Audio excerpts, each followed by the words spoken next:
हमारे साथ प्राचीन भारतीय इतिहास, संस्कृति, पुरातत्व के प्रोफेसर अहिरवार जी हैं। कि जातिवाद का भी बड़ा आरोप इन्होंने लगाया हुआ है, कि जातिवाद का भी आरोप इन्होंने बीएचयू के ऊपर लगाया है कि जिस तरीके से जातिवाद के कारण भी ऐसा कुछ हुआ है। मेरा मानना है जो हो सकता है इनकी खबरें जो है कि छप गई तो छुपी नहीं, कुछ खबरें छुप जाती हैं, तो ऐसे हो सकता है कई यूनिवर्सिटी में ऐसा हो, तो इन्हें इनका शिकार न बनाया जाए, इसलिए हम इनसे बात करने आए हैं। तो प्रोफेसर अहिरवार जी, पहले तो आपका रिपब्लिक हिंदुस्तान में बहुत बहुत स्वागत है। धन्यवाद मेरी बात सुनने के लिए और अपने चैनल को मैं जगह देने के लिए। तो आपका जो पूरा ये है, हमारे दर्शकों को आप बताइए आसान भाषा में कि क्या है आपका प्रॉब्लम, समस्या, अपनी समस्या पहले बताइए। बहुत साधारण सी बात है कि बीएचयू एक्ट के हिसाब से प्रत्येक विभाग में जहां एक से अधिक प्रोफेसर हैं उनका सीनियरिटी के हिसाब से रोटेशनल हेडशिप दी जाती है 3 वर्ष के लिए।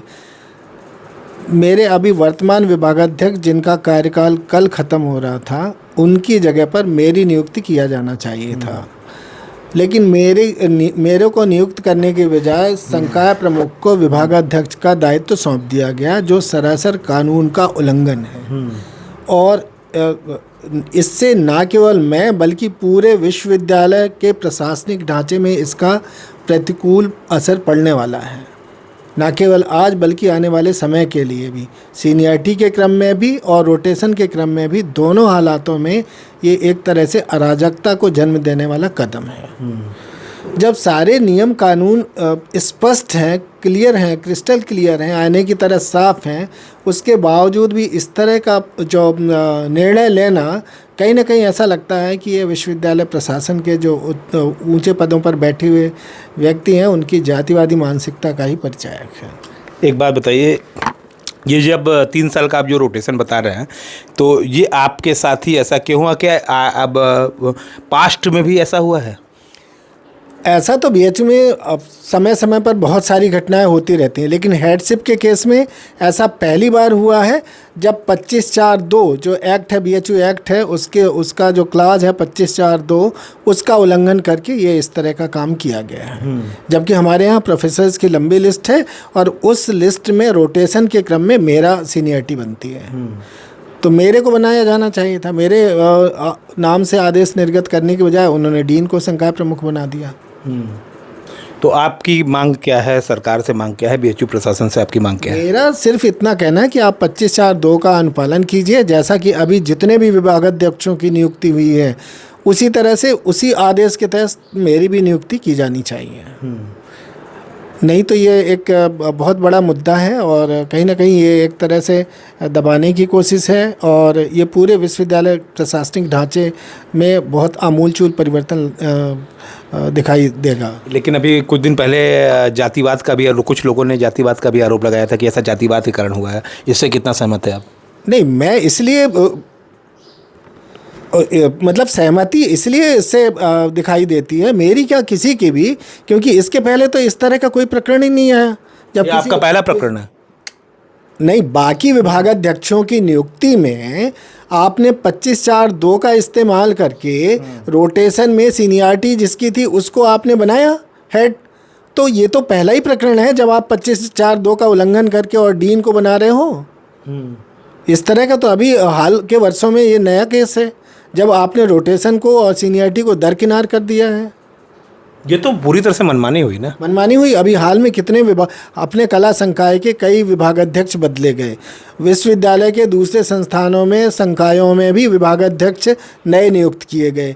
हर जगह 25/4/2 का अनुपालन करते हुए सीनियरिटी में रोटेशन के क्रम में नियुक्ति दे दी गई, लेकिन मेरे केस में ऐसा क्यों हो रहा है? ये तो 25/4/2 का अनुपालन आपके केस में नहीं हुआ है? नहीं हुआ, इसमें साफ क्लियर कट है आपका इसमें साफ है, इसमें ये बीएचयू एक्ट का आपका। हम प्रूफ के साथ चलते हैं, हम खबर को हवा में नहीं चलाते हैं और हम प्रूफ के साथ चलते हैं। तो अहिरवार जी कुछ दिखा रहे हैं, आप इसको करीब से दिखाइए। ये 25/4/2 है, सब क्लास 2 है। इसका बीएचयू एक्ट है, उसका 25 है और 4 और का सब क्लास 2 है। इसमें क्लियर कट लिखा हुआ है कि रोटेशन के क्रम में प्रोफेसर्स के बीच में आपस में सीनियरिटी के क्रम में विभागाध्यक्ष की नियुक्ति की जानी है। इसका अनुपालन ना करके और उन्होंने जो संकाय प्रमुख को दिया है, बिल्कुल ये पूरी तरह से गलत ढंग से किया गया है। और इसमें उन्होंने 25/4/6 का इस्तेमाल कर दिया। जब 25/4/2 हमारा एग्जिस्ट कर रहा है तो 25/4/6 25/4/6 कहाँ से आया? जब कहाँ से आ गया? वो मैं आपसे पूछ रहा हूँ। नहीं, 25/4/6 में जब अकेडमी से भी पूछना नहीं 25/4/6 का वो लोग गलत ढंग से उपयोग कर रहे हैं। 25/4/6 को समझाइए। 25/4/6 ये कहता है कि जब कोई भी विभागाध्यक्ष का दावेदार नहीं है, उस डिपार्टमेंट में सीनियर प्रोफेसर नहीं है, एक से अधिक प्रोफेसर है या एक प्रोफेसर है, तब भी विभागाध्यक्ष नियुक्त किया जाएगा।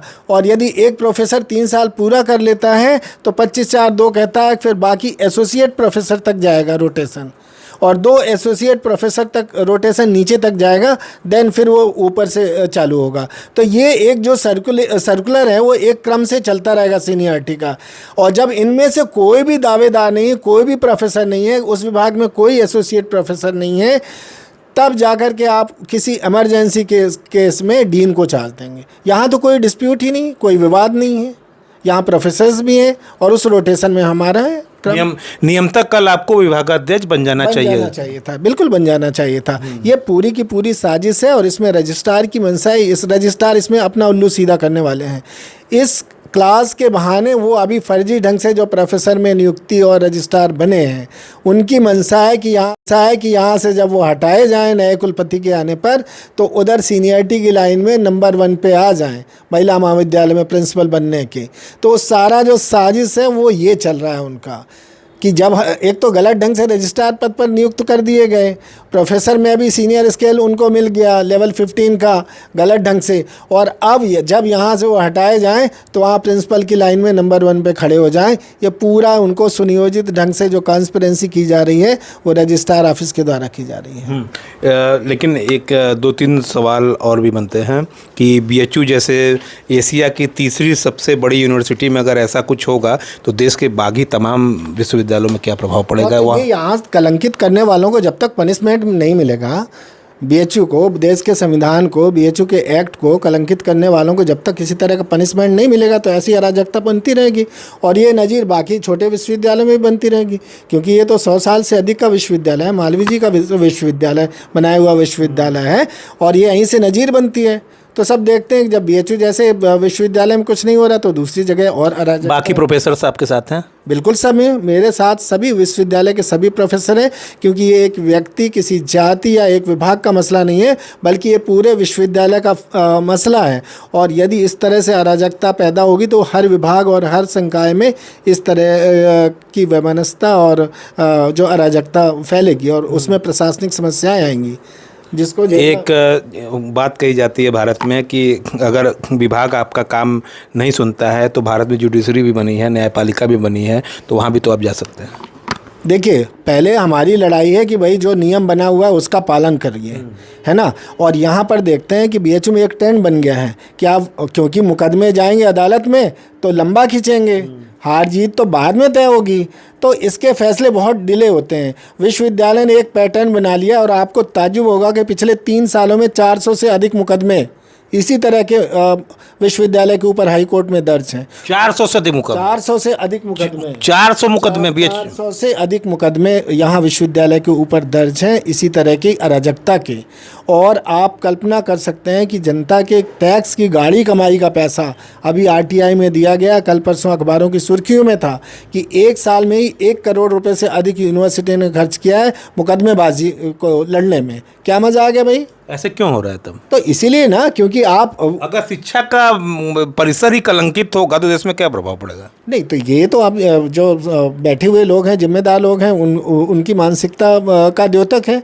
और आपने नियम और कायदे कानूनों को ताक में रख दिया है, संविधान की धज्जियाँ उड़ा के रख दी हैं, आप अपने ही कानूनों का पालन नहीं करते हैं और हर व्यक्ति विशेष के साथ अलग तरह का नियम लागू कर देते हैं, अपने मनमानी उसकी व्याख्या कर लेते हैं।